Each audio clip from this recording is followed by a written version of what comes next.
Hey, Sox fans. Welcome to Good Guys Talk Back, a local fan-centric Chicago White Sox podcast, hosted by Nick Murawski and Pat Hester. Yeah, Thunder. Welcome back, Sox fans. Hey, it's Good Guys Talk Back. I am Nick Murawski, and this is a fan-centric Chicago White Sox podcast, doing it live on Sunday nights on the Good Guys Talk Back YouTube channel. 9:15 is the program, but you can get the audio version of the podcast absolutely everywhere you find your podcasts. So we had last week off due to the holiday. And boy, our White Sox are fun to talk about. Thank you so much to Luke and Sydney for being with us right away, man, as we kick this live show off.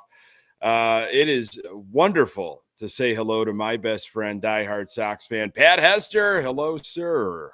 Nick, good to see you, bud. And I'm excited to talk to you. Listen, I've been looking forward to this show all day. I mean, it's been building. I'm excited. I got a whole page of notes. I told you I've been feverishly jotting down things I wanted to talk about today. One big topic I have here is Colson Montgomery equals good. I think that's something worth exploring, talking a little bit more about. But yeah, I mean, listen, man, also, 7 of our last 8 we've won. And if you think about it, I was at the game Saturday night a couple weeks ago. A couple weeks ago versus the Yankees. When they lost in extra innings, they're about a foot away from winning 8 of their last 9. That was a game they easily could have won.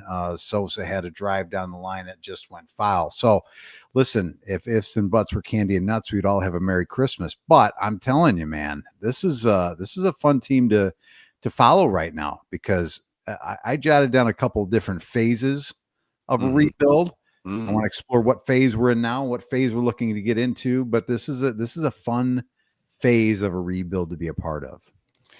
Yeah, it's been fun. I was excited, man. I want to get to that in a little bit, because when that starts happening, and it wasn't something I was like forcefully manifesting. It just organically happened, and that is what I've been missing. And it's happened a few times this season. 0 last season, no shocker, but it's been happening this season, and I like that feeling.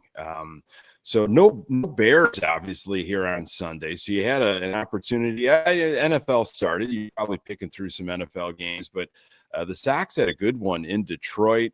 Right now, our Chicago White Sox sitting at 55-89. Okay, so that is right there kind of remarkable, okay, based on what we saw last year, based on what some people were saying, all the experts and prognosticators heading into the season. You and I are going to be golfing because of this, and you are going to treat, and it's going to be amazing. So that right there is awesome news. Can the Sox get to 60 wins, Pat? Is that something that we're really talking about?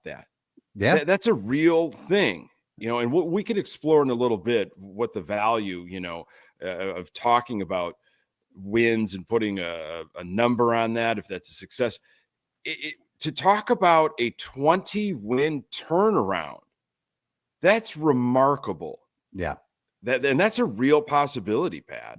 Yeah, and it is a 100% possibility. We talked about it maybe 2-3 weeks ago. We started talking about 60, and I scoffed at it because I didn't think they'd hit that number on the over that I lost that bet to you on, which I'm very happy to pay up. But 55 wins is where they sit right now. That's another obvious. I'm no mathematician, but that's another 5 wins, Nick. Last year, I think I saw Chuck tweet about this. The last year in the second half, or after the All-Star break, this team won 5 games total. So, oh my! I mean, let that sink in just for a minute. Think about that. Think about how awful the second half of last year's baseball does not season sound is. right. I'm not doubting your due diligence or Chuck. That just doesn't seem right. It doesn't seem like a real thing. I thought if I saw I it forgot correctly, so much from last year. I purposely forgot, I think, so much from last year. Wow, that's crazy. So, Oh, man. I mean, it's almost amazing that we're talking about a team now that is playing as well as some contending teams right now that are also slumping at the same time, right? So it's not like those teams are playing at their best, but I mean, we're rivaling the Mets right now. They're in a playoff run. We're rivaling again other teams that are trying to get into the playoffs and win their division, and we're at least keeping pace. Listen, this team, it's a fun watch right now. It's a youth movement that I didn't think would all hit seemingly at the same time, but they all are. And you have an injury here or there, a guy goes down, and it's just different people picking up slack. Andrew Benintendi, dare I say, Andrew Benintendi has been a welcome change and contributor this year, especially lately with the power and driving the ball in the gaps. Wow, I didn't see that coming. I was counting down the days when he would be off this roster. Now I'm not saying he's deserved of the $75 million contract, but good Lord, it's been nice to see the guy contribute and not be a complete embarrassment in left field. Yeah, the power, the bat coming up in big moments, and a couple people have mentioned it in the chat. Hello, Peyton, Howard, and JT. Good to have you along. They're doing this all without Robert Jr. Mm-hmm. and Vargas, and that's the other surprising thing. It's this crop of guys that are just kind of believing in themselves, playing with house money, and great things are happening. So there's 18 games left in this 2025 season. Sox need to go 8-10 to finish with 99 losses, 63-99. Which, if you said to some other fan, whether it's on the north side or some other fan that, somebody that's a fan of a different team from all over the league, and you were like, yeah, we're going to finish 63-99. Can you believe it? It's pretty amazing. They'd say, what's wrong with you? What is wrong with you?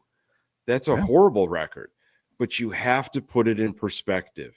This does not feel wonderful, to finish this way, to be in the cellar once again. But you've got to be able to see the movement and the work that has been done, I think, behind the scenes, that these guys are real. This is for real. These people that we were hoping for right now, we're not having to wait for the maturation of, wait till they have a full season, or man, they hit the ground running.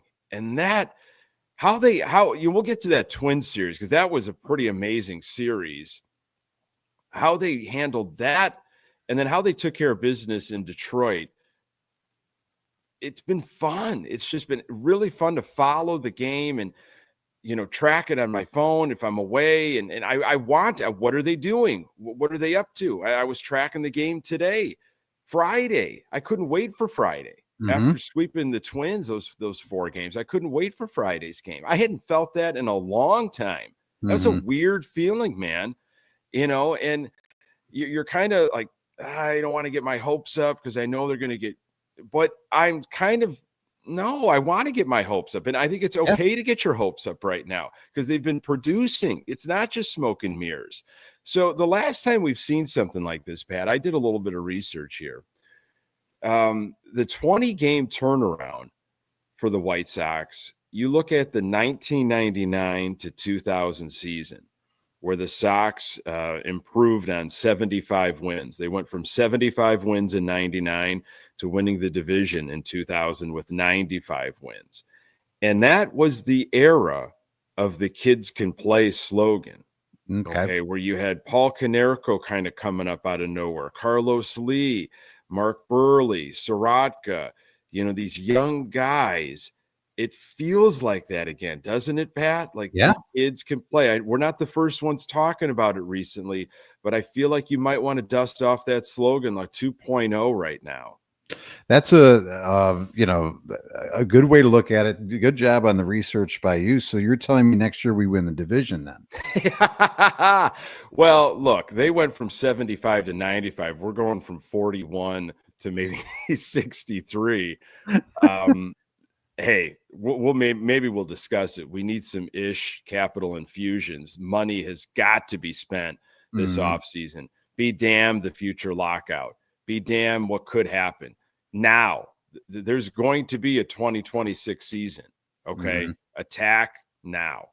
But, well, especially again in this division, again, the ever forgiving, as you like to call it, American League Central, where, the Tigers aren't having the best of second halves, as I had mentioned. The Sox and Dodgers and the Tigers have all had about similar records in the second half of this season. So it doesn't mean that that's what the Tigers are going to be next year, but you look at the rest of the division, everybody else has a negative run differential. These aren't very good teams. They've just beaten us up, like especially Kansas City, have been able to beat up on us for so long because they were slightly better and we were just god awful. So is it beyond the realm of possibility that this team could at least compete in this division rather than be the doormat? I think that's possible. Listen, the 5 phases I have, and you tell me if you agree with what I have here. Number one, phases of the rebuild. Number one is the sell-off, right? That's one of the worst parts is the old regime that you thought you had, the talent that you actually have. You have to come to grips with it's not working and we have to sell it off. And that's not fun because people that maybe you had we had invested a lot of time in people like, Tim Anderson and the Mankatas of the world and all those guys. I won't go through the whole list, but the sell-off, whether you actually trade them or not, or you let them go, that's the sell-off period, which isn't fun. The next part was last year, the bottoming out, which you're watching. We didn't know we were going to watch the worst team of all time, but you're watching a really bad team. You're watching a bunch of guys that aren't going to be on this roster for years to come. So you're just kind of rooting for the laundry. You're just like, okay, they have an SOX on their hat. I will root for that. And just hope that maybe they can win once in a while to give me a little bit of joy. But that's really now behind us. We're into this youth movement phase.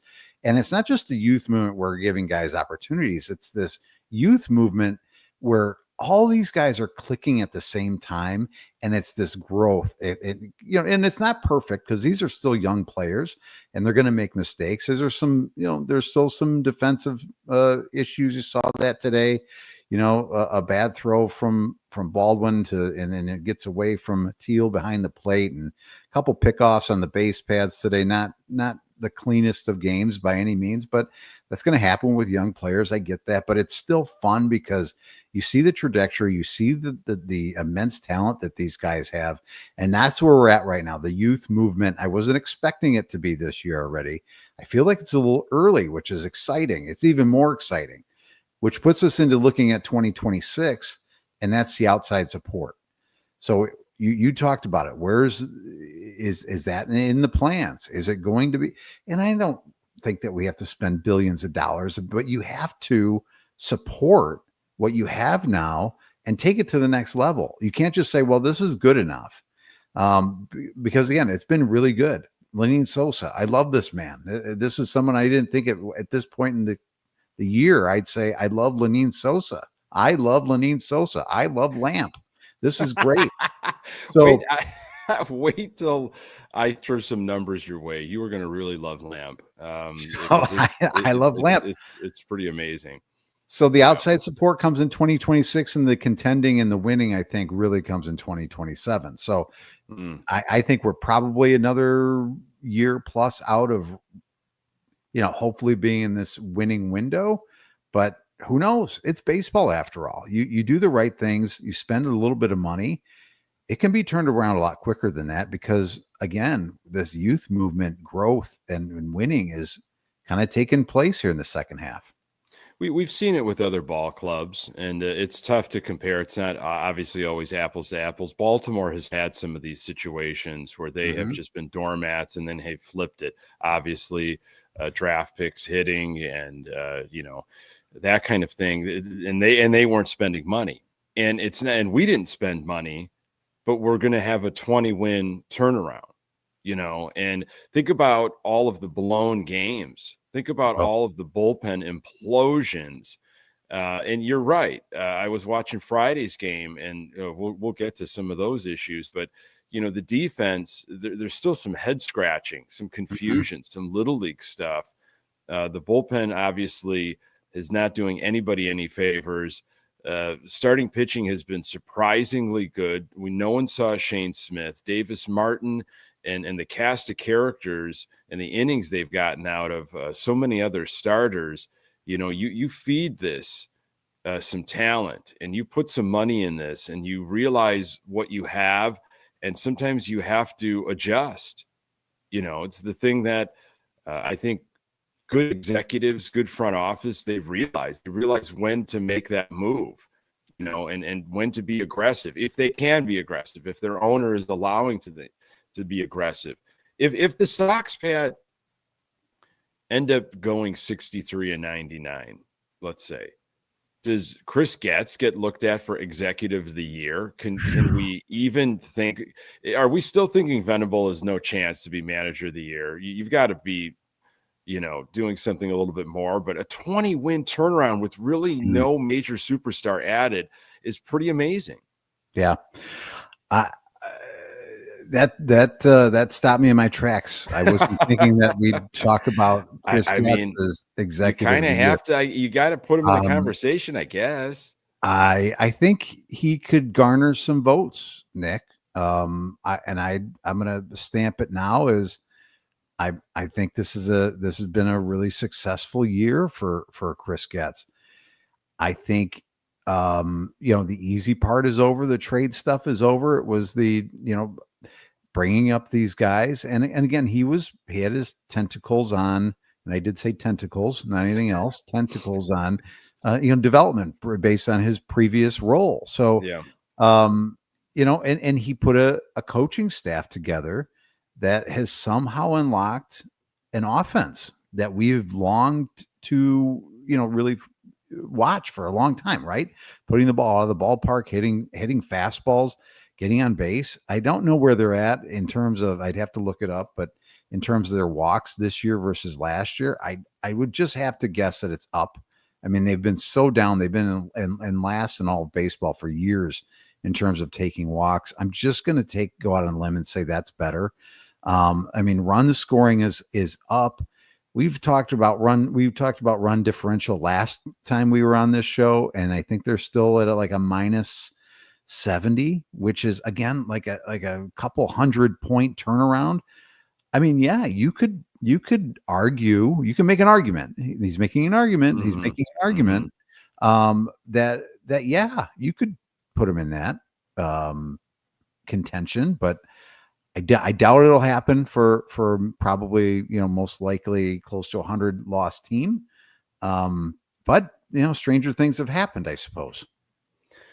They're a minus 80 run diff, but I mean, 6 in one hand, half a dozen in the other. Your point is valid. There has been major changes in that world. They are scoring runs, and you're getting it from guys that we kind of swore off, and guys that we didn't think were going to hit right away. It was going to take some time because we're Sox fans. That's usually how it goes. We don't get those shiny nice things right away. We usually get it at the secondhand store, or we don't grow that talent. It just doesn't happen usually, and it's been happening. So when someone says, are numbers really important to you in terms of wins? Yes and no. I don't want 100 losses. Having the number one pick would be nice, of course. But to see that improvement, I think that would be a confidence boost for the organization. Yeah. And they would look at that as a whole and say, look at this turnaround. Like, how do we not do something? And I think collectively the fans would look at that and get excited going into the offseason and almost expect and demand, extra changes to be made, infusions to be had, so we can build upon this on this core. But I think, Nick, too, just thinking about it from a business perspective, this is where you have to look at it as a business and strike while the iron's hot, because you have stuff now that you can market. You can actually, if you do this right, and you support what you have in these young players, you've got guys that you can put out there and put on, anything that you can sell and try and, recoup what you've lost in terms of season ticket holders. They're locking you in. They've already got you on the radar, Nick. They're going to be calling you and they're going to be like, hey, Nick, have you seen the second half? Can we get you locked in for a 40 game, Sure. 40 gamer next year, 40 banger. But listen, you have to, like, if you let an opportunity go by where you can't add to market, to think, spend money to make money, you're just doing business wrong, I think. Yeah, you're not going to have your 125 anniversary and your 20th 05 anniversary. You're going to have to do it on merit. You're going to have to do it on, well, what's this team all about right now? They've got some young stars that we saw, and you got to market those guys. You got to highlight, Montgomery and Teal and Caro and Mydroth and Sosa. I mean, Sosa is so surprising. I mean, the numbers I'm going to talk about it's crazy to see his name all over the offensive categories based on how we talked about this guy last year. But, it was so nice to see this Detroit series win in Detroit. I was jacked for baseball coming into Friday night, and, another exciting, come from behind fashion. I mean, Sox had no answers for Skubal and on Saturday, and few teams have. He's pretty locked in right now. He went 7 innings, 2 hits, a walk, and 6 strikeouts, which, it would have been nice to see the young guys, hit him around a little bit. That would have been even more promising of, one of the best right now in the game, and the Sox were able to get it. We're not quite there yet. But to get the series win, and again, another one on Sunday coming from behind. I think they were down by a run at one point, and they clawed back and took the lead. Friday was a crazy, crazy game. I'm sure you saw the highlights of this game, Pat. This collision that happened, you want to talk about, at this point, I'm excited, as so many Sox fans are excited, and this collision between Teal and Smith, I thought Smith was going to need to be hospitalized. He wasn't moving on the ground. He was on his back. 2 runs came in, which was the craziest outcome. Teal looked absolutely wrapped. Teal had his helmet on and went into Shane Smith as they were both going for the ball. Zero communication. But, you probably can't hear. There's a lot of emotions. They're both being very aggressive. I haven't seen a train wreck like that just in a long, long time, especially from 2 players. And my heart stopped, because here is this guy, Teal, who has this awesome left-handed swing, tons of power. He demonstrated it in Minnesota and has been for a while now. And Shane Smith having one hell of a year. Hopefully he can build on this next year. And I just was like, well, there that goes. Yeah. That really was fun while it lasted. Now, Teal's going to be out for an X amount of time. Shane Smith's probably going to be in concussion protocol. We don't know what's going to happen, of course. And after several minutes, they got up and kind of looked to have a bit of a laugh about it and shook things off and stayed in the game. And the Sox came back and won it.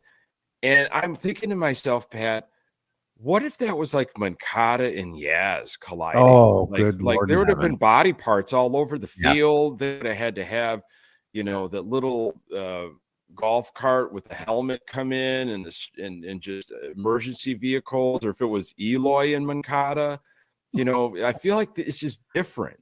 Not to make light of injuries. The collision, he would have been fine, because he would have gone down with some type of groin injury before he got there, and then fallen like a sack of potatoes.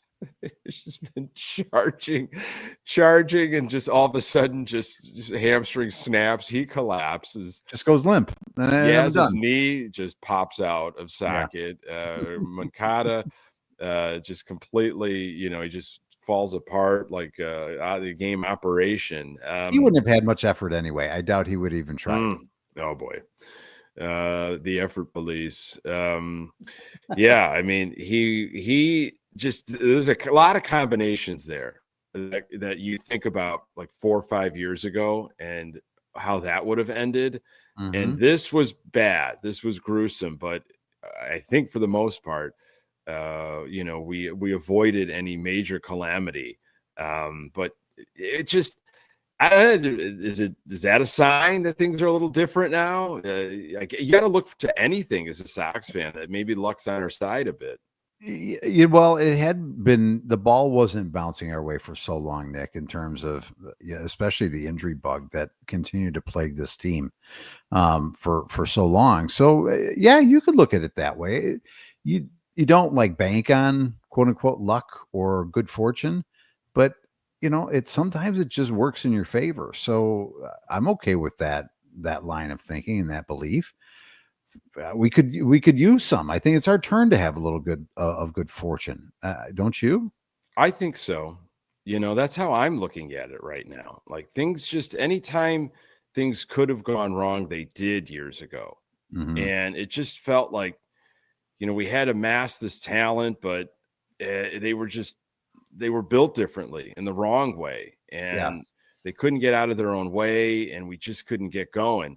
Just a blip in 2021, and that was about it. And who knows what's going to happen with these guys and what kind of pieces are going to be put around them. We're all hoping, if you've been watching, and I know a lot of people haven't, they're like, forget this team. Like they're not going to be competitive this year. They're too difficult to find on the TV. I'm not wasting my time. And now with the NFL back, of course, they're going to take it even a further back. And September is going to be a tough watch. I just know it. However, if you have been watching and you continue to watch, I think you're going to see, in these last 18 games, I think they know what they're up against. I think they know there's some hunger of like, let's avoid that 100 loss. For those that were around last year, wow, what a turnaround. Yeah, let's keep the vibes going. I mean, it was so fun to watch in Minnesota for them to beat down the Twins and come from behind. God, yes. and just put them away.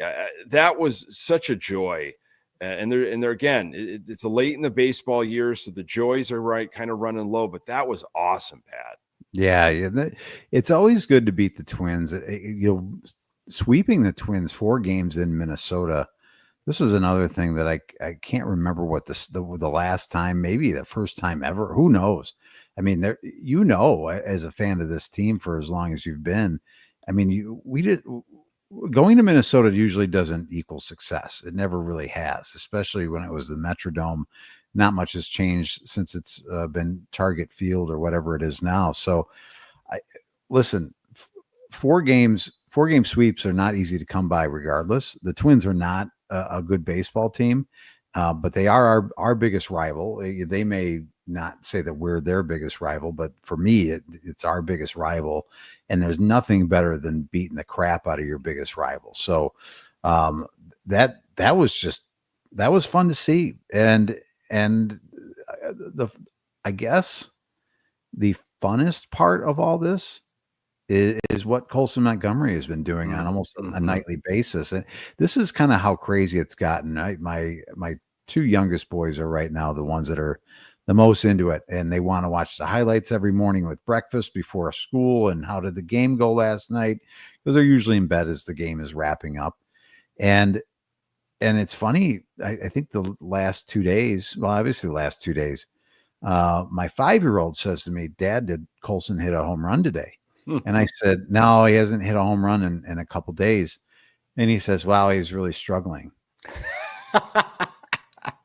That's where we're at. If he doesn't hit a home run every day, he's struggling. So that has been an amazing thing to watch. Yeah. And it's, boy, him and Teal and Caro, I mean, and Sosa too. I mean, just the way that they have been clobbering baseballs has been fun to watch too. Not just like hitting the ball, but they are hitting the snot out of the ball. So Fun times all around. So that 4-game sweep of the Twins, all comeback victories. First time they did that since 1986, and they get a 4-game sweep in Minnesota, first time ever. And they did it, from Caro, Teal, 4 hits from Mydroth, and your guy Montgomery, and he's hitting bombs, Pat. He's hitting, he's in there in the Kyle Schwarber category with how far he's hitting these home runs. And that's wonderful to hear from your young boys, because that's what we need. We need that next generation of Sox fans. They need to rally around players. And we thought we had it with TA and Eloy and Robert, and who knows what Robert's future is going to be. But these new crop of players here that are exciting. We joked about it through text the other day. There might be some Montgomery jerseys, if not already being made this fall and underneath the Christmas tree. I mean, this is a guy that is exciting if he keeps it up like this heading into the off season. This is the guy you market around. Yeah, you have to. That's what I was saying before. Like you've got to strike while the iron's hot and not just let. You can't let these guys just do it on their own, because they're not established enough to be able to carry a team. You have to have the pitching, especially to support this team. And you talked about the bullpen blunders earlier. So somehow, some way, you have to support it and make sure that you can allow these guys to still grow and win. You have to grow and win at the same time, but you also can't put the entire burden of another full season just on them. It's got to be supported with, again, plugging in and getting better players where you need to get better players. So let these guys continue to be like almost a little bit naive. Like, okay, we're just out here playing baseball and having fun, and winning is what I've always known. And now they're getting a taste of winning, and let that continue to, mature over time. I think some of these young bats can carry an offense for a while. We would love to have that dangerous masher, but the collection of bats right now, I've been happy with. I feel like we've got a real offense. We've got some threat, especially when guys come up, and in certain situations, I feel like it's not a complete loss at all. The arms, I always go to the arms though, Pat. I really think you have to look to your starting rotation. You've got to get an anchor and a solid, maybe 2 or 3. You can't bank on Shane Smith bouncing back and saying like, well, look at the season that he had. I'm sure he's going to be able to have this next year. Maybe, but that's not a good strategy heading into the offseason. You got to look at available arms. Kyle Schwarber's been mentioned quite a bit by a lot of different Sox fans. I've had the conversation with Eric. Howard's mentioned it. I think JT might have mentioned it in the chat just now, and I've heard it from a lot of other people. He was a guy that you and I were high on several years ago before the Phillies got to him, and it makes some sense. It really does. He's not going away. Schwarber is not slowing down. Where are you going to find maybe that masher bat to complement what's going on the south side, and where are you going to find the arms? But those questions are fun. We're having those conversations, that goes with your whole conversation about the plan. And it gives me a lot of excitement as we, creep to the end of September and baseball season. Like, I hope these vibes continue. And that's what we go into, November and the winter meetings and what the offseason could look like. And I don't want to get my hopes up. This is still the White Sox after all. It's still pretty much Jerry Reinsdorf's show. But you can't deny what has been going on right now with these Sox. Yeah. And an interesting word you just used is the vibes, right? So if there is a plan of bringing in outside talent to supplement what you have here to move into a phase of actually winning and competing, which I believe they should, it should not be at the endangerment of the culture that has been built by Will Venable. So it's got to be, yeah, you could go out there and bring in this guy, that guy, or the other guy, and because it supplements and it makes you better, but it can't ruin what you have going right now in terms of a quote unquote vibe for this team, because for the first time in a long time, it seems like it's a good culture.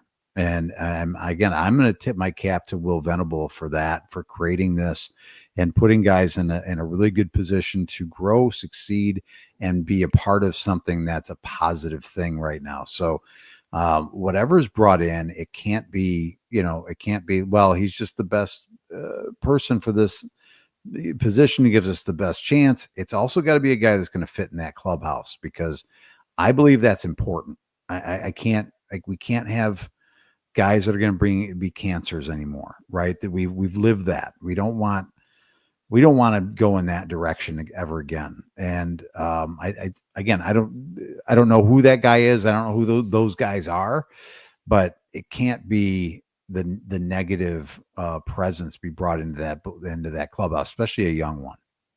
Yeah. Luke mentions, do you bring back Dylan Cease if that's an option?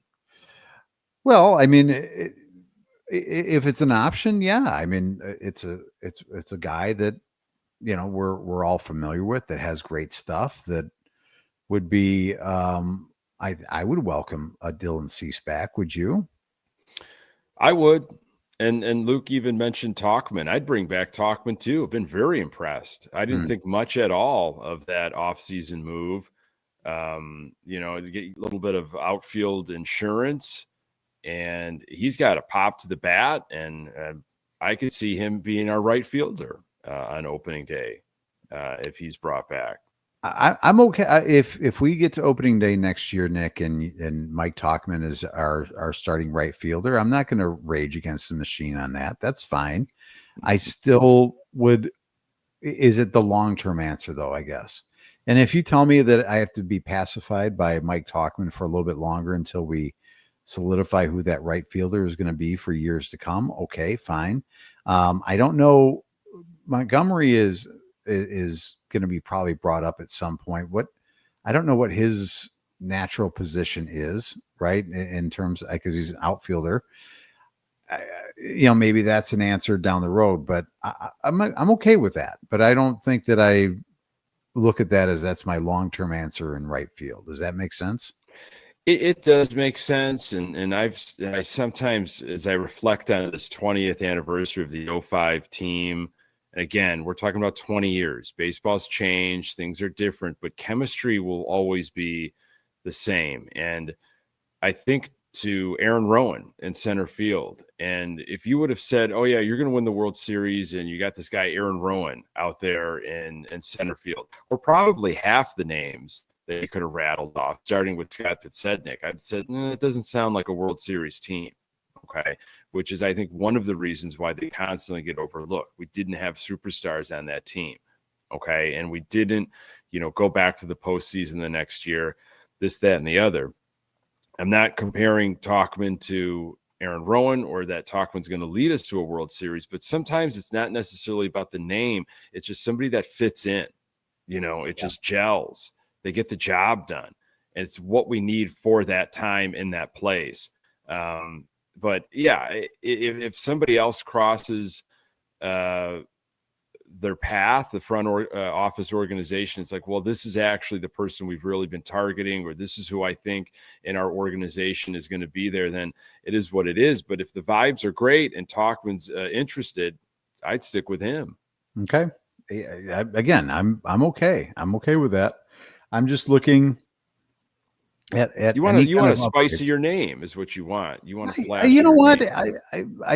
I guess so. You're probably hit the nail on the head, Nick. I'm looking for a little bit of a splash at some point from this organization, and maybe that doesn't really happen until Jerry is officially moved on to, I don't know, a different realm or whatever's beyond this side of heaven. I don't know, but but I'd like a splash at some point where it's like, oh, there's the breaking news. Can you believe that? I liken it to what could have happened with a Bryce Harper years ago.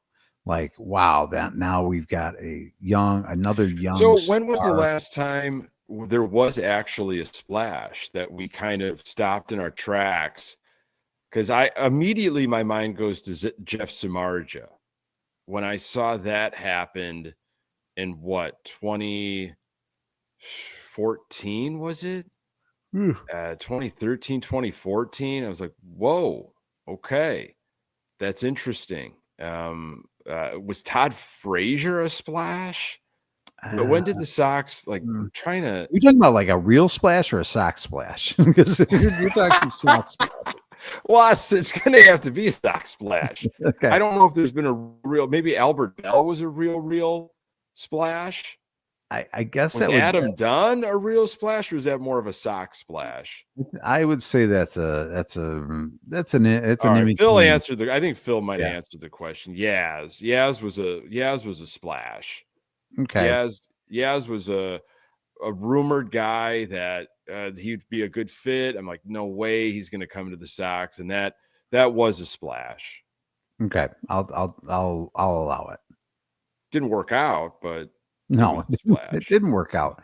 He had a really cool run around the bases after a home run thing with the little horns and that he used to do. That was fun to watch when he was healthy. Was David Wells? I mean, could make a splash, but was that a splash? He could do a big old splash down and oh boy, David Wells, you're taking me back now. I mean, there's been a lot of Sox splashes where it's like, whoa, but I'm trying to think, because you got to put yourself back at that time frame. Was that, who I go to? Oh, this was one when we were in college, Pat, and I think I was probably calling you at the bowling alley or something. Billy Koch. That was I thought that was a real splash. Because he was a stud coming in for the White Sox. And for the listeners' knowledge, I didn't live at a bowling alley. I was working there. So Nick wasn't calling me at my place of residence at Town of Country Meeting. The hours that you kept there, you wouldn't know the difference. I thought maybe you got a cot back there, where the pins go. We don't know what happens. The pins vanish and then they come back, and the bowling ball. Mystery. It's a mystery, and I can't tell you what actually happens back there. You have to be certified to walk back there and see what really happens. JHA mentioned Tommy. That was probably surprising more than Tommy. That's a splash. I'll take that as a splash for sure because Liam Hendricks, good one, Howard. Yeah. Okay. All right. So we're getting reminded. Thank you, everybody. There's been splashes. There's been splashes. Well, we're due for another one. It's been a few years. It's been a drought. We could use a splash. Yeah, we could. Speaking of splashes, man, Lenine Sosa, Pat, you love Lenine Sosa, and there's not a lot to not love about Lenine Sosa. Leading the team in home runs with 20, leading the team in OPS 730, leading the team in batting average 263, leading the team in ribbies 65, and leading the team in hits 121. That's amazing to me. He's a monster. I can't believe we're here talking about Lenine Sosa, the guy that was a pinball going back and forth between the big league club and the minor league club, still probably searching for that everyday position that he fits best in. But my God, the man has just decided, if you're going to throw me a fastball, I am going to swing as hard as humanly possible and see it go as far as it can, because that's what I'm here to do, is mash baseballs. And he is not missing a lot right now in the zone, it's a fun thing to watch. And he hit a bomb today in Detroit. That is a deep center field in Detroit. That is no cheapie. And you hit it halfway up the batter's eye there. That's impressive. And again, it only counts for as many runs as it is, but boy, the power that he has displayed this year and the consistency with that power. Most recently, in this back half, like like everybody else, the success in the back half of this year. But boy, oh boy, that's another one though, Nick, that we heard about Lenine Sosa and the Sure. skill set for a long Yeah. time. And it was like, okay, here's this Sosa guy, probably didn't get long enough run under Pedro, and he'd be in the doghouse, and maybe that stunted his growth, but he has gotten an opportunity this year to play on obviously an everyday basis, and he has taken advantage of it. And we're seeing maybe what a good staff can do with people's talent. He would have. Well, I just don't think he flourished under Pedro Grifol. Nobody flourished under Pedro Grifol because he wouldn't let guys play. He hated young guys. Yeah, he would sit them on the bench and make them like earn their time. Wow, can you imagine Pedro Grifol on this team as manager, filling out his last contract year? It would have been a mess. He wouldn't have been able to play anybody. They wouldn't be able to field a team because everyone would have been young. And he's like, no one deserves to play. They haven't put their dues in. There's something to be said about how, you're a manager of personalities in baseball. You're a manager of situations, and I think chemistry, and Venable and his staff have figured out and helped figure out Sosa. I gotta say, they've made it a comfortable experience. Whatever information Sosa is getting, and whoever is working with Sosa, if it's an independent stuff, good on Sosa. If it's, I'm thinking more team oriented, then the Sox are obviously trending in the right direction in terms of analytics and prep, because we're seeing the offense spike. Yeah, and again, it went back to a thing I heard a couple weeks ago. It was just like they put an emphasis on not missing fastballs. It's like you get a fastball in the zone, you have to do something with it, because if you don't, you're not going to have a really good opportunity. So it seems simple, but it's obviously not an easy thing to do, to hit a fastball. I can't do it. But this team has taken to it. It's obviously they've become so aggressive, seemingly in the zone with fastballs. It's a beautiful thing to watch. And again, I can't say enough about what this staff has done to prepare these guys and take a message, a very simple message, and go, this is what I want everybody to focus on, is this thing. It shows what you can do when you simplify things for young players and give them something to really go after. And then they see the results, and it's like, boom, then it's like a train rolling down a mountain. There's a lot of confidence right now. You could see it. Benintendi and Montgomery are at 18 home runs. It's still mind blowing to say that Montgomery's at 18 home runs. Mm-hmm. And you talked about him earlier, and we could spend a whole episode just talking about him and how kind of shocking it is. And I remember way back, I think it was this year, maybe it was December, Montgomery was being sent to Arizona, and that crushing feeling of, oh man, they're not trusting this guy, something they don't like in his swing. Here we go. Mm-hmm. Because there was already some offensive issues, I think, and then obviously in the minors, and that was the surprising thing. The refreshing thing is that good work was done. How often have we heard over the years, like someone's going to get sent down to do work or whatever, and nothing comes of it?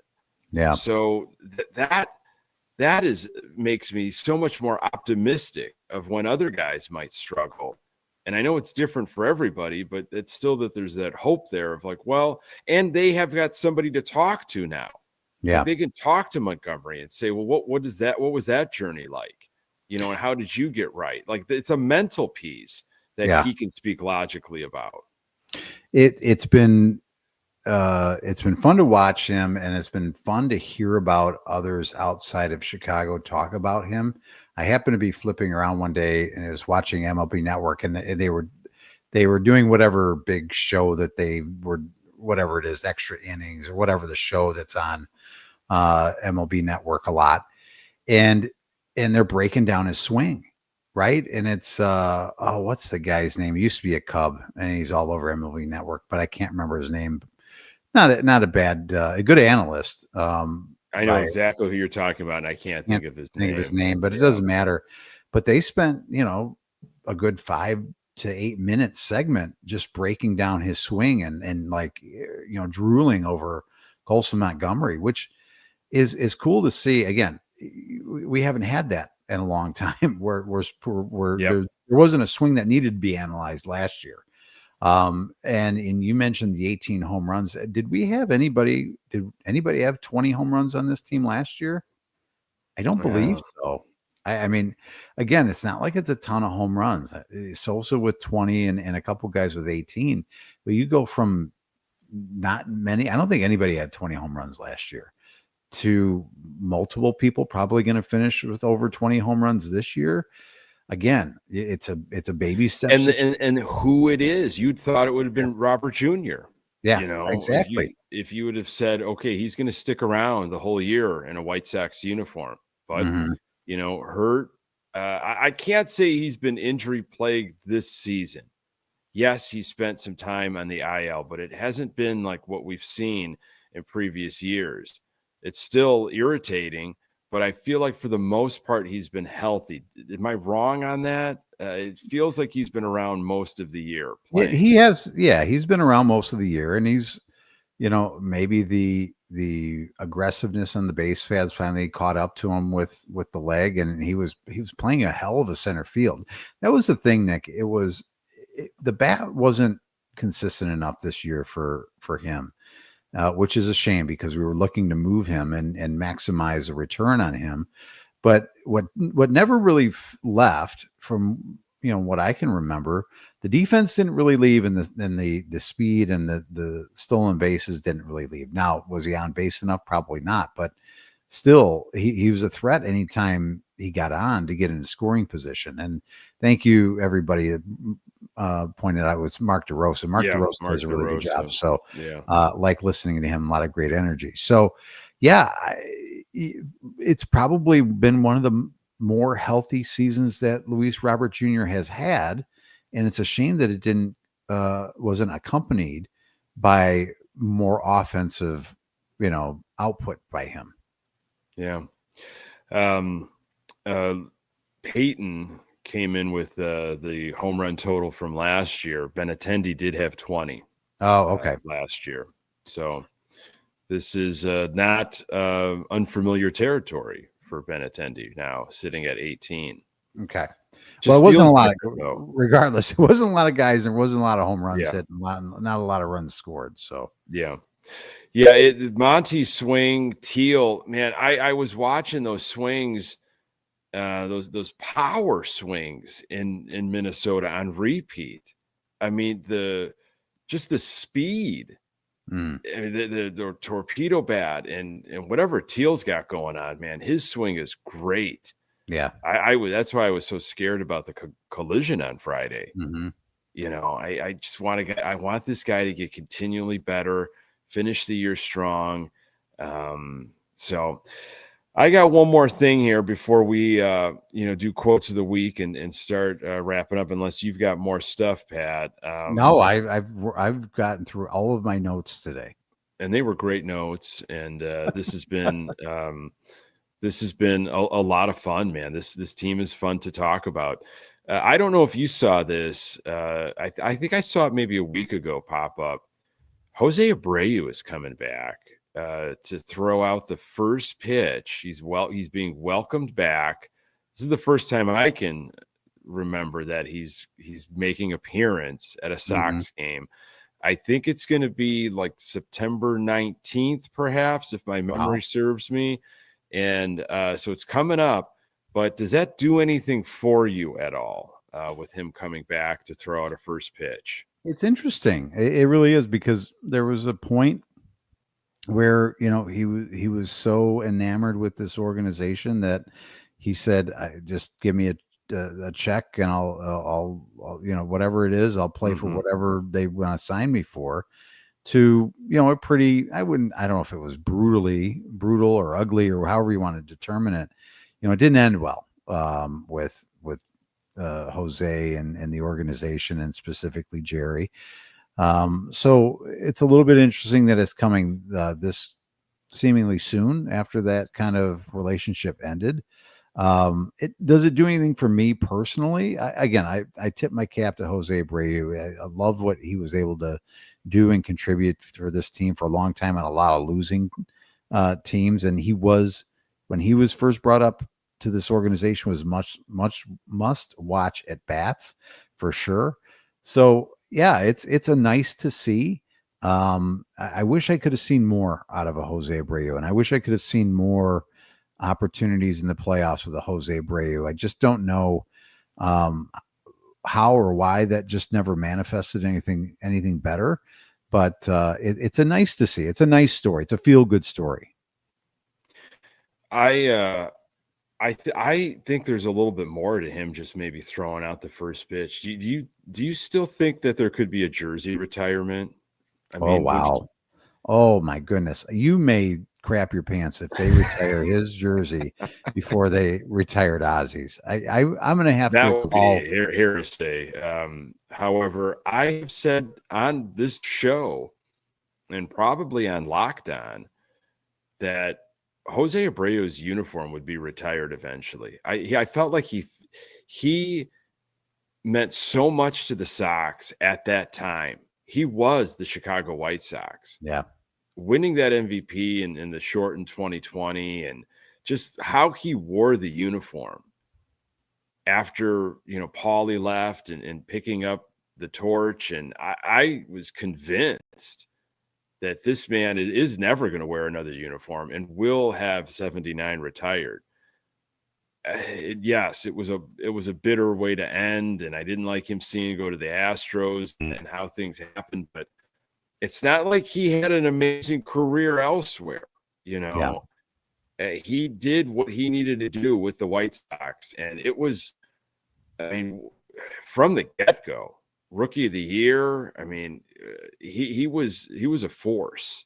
Yeah. So I'm still thinking that could happen. I'm wondering. They do a surprise. They would want to maximize that and market that and sell. I would say, yeah, you're probably right. Probably right. I don't think there's any kind of surprise. Do you think this is just the beginning? Do you think this is could be kind of the gateway to that happening maybe in a year or so?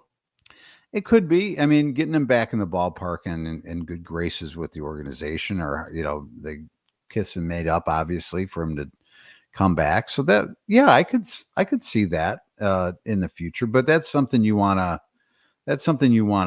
be able to put out for the fans. Make sure it's in a good time of year, in the summer, good crowd, that kind of stuff. You don't want to throw that. You don't want to do that unannounced at the end of another 90+ loss season with like 500 people in the stands. He'd just be like, oh, this is like how we left. This is not good. Some things never change. Yeah. You'd want to hype that up, and maybe this is just testing the crowd a little bit, just seeing how they respond, how Sox fans respond. I think they're going to standing ovation, welcome with open arms. He led the Sox through some really tough years and deserved better. I love the way he played. He was an absolute favorite, and I still think it could happen eventually. But you're right; it's probably going to take some time. This is maybe just the beginning. Yeah, no doubt. And again, I'm happy to see it. I think that it's got to be something that they make as a bigger deal. Luke said, I just want more Jose Abreu bobbleheads. There was a time there that's all they were churning out was Jose Abreu bobbleheads. You're right. I would never turn down another Jose Abreu bobblehead. And Peyton, not a bad idea, signs a one-day contract and retires officially. as a member of the Chicago White Sox, because I don't think he ever announced a retirement or anything. So yeah, I don't think so. So that could be kind of fun too. All right. Well, I got a couple quotes here for our quote of the week. Want to thank everybody for jumping in on this NFL Sunday night. It really means a lot. Love the conversation. Some really good stuff. Love the input. Find the podcast absolutely everywhere you find your podcast. Pass it along to other Sox fans. And subscribe to the Good Guys Talk Back YouTube channel. It does mean a ton. Here are your quotes of the week. This one's from Colson. Hello, Montgomery. I just think things are kind of trending in a different direction, Montgomery said. We've seen that we can make an impact off one swing. And that is contagious, man. When guys are recognizing the power of the long ball and that they're in it, until they're not, meaning they can get back into games quickly with this type of offense, that has got to be a great feeling. And you thrive off that. And that again that's a domino effect. You juxtapose that with the number of 1-run losses they've had, especially early on in the season, to kind of flip the script a little bit in the back half, where it's like, we're not out of this game. It doesn't matter if we're down 3-4, if it's a close game, whatever. We've got an opportunity because this offense can do things. And that's what makes baseball fun. Yeah. My last quote here is from skipper Will Venable, and Sydney just mentioned in the chat, speaking of managers, thank you for reminding me, Sydney, because I wanted to talk about it, and I haven't seen it, but I wanted to give a plug to our good friends, the Last Comiskey boys. They've got a brand new documentary on Jeff Torborg, former skipper of the White Sox, especially during that 1990 season, that they highlighted in their Last Comiskey documentary. Check it out. It's on YouTube. I got to check that out.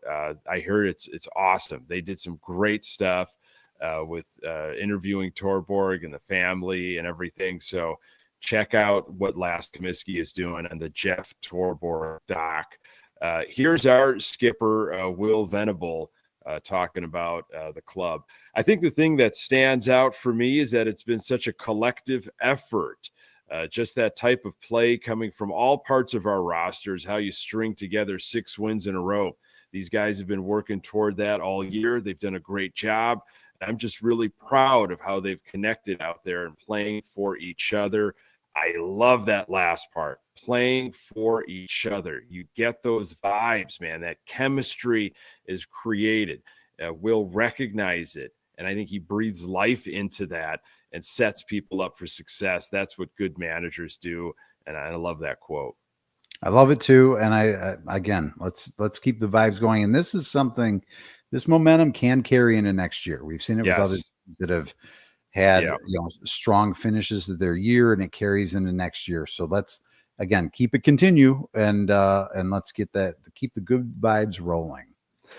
Mailman Jack, better late than never. Good to have you, buddy. Pat, it was so nice getting back on the mic talking Sox with you, my friend. Yeah, only a couple more Sundays in the regular season left for us. Yep. So I'm excited to continue to break it down, and hopefully we continue the winning ways. Yeah. Hey, thanks so much, everybody, for jumping in. For Pat Hester, I am Nick Murawski. Until next time, go Sox.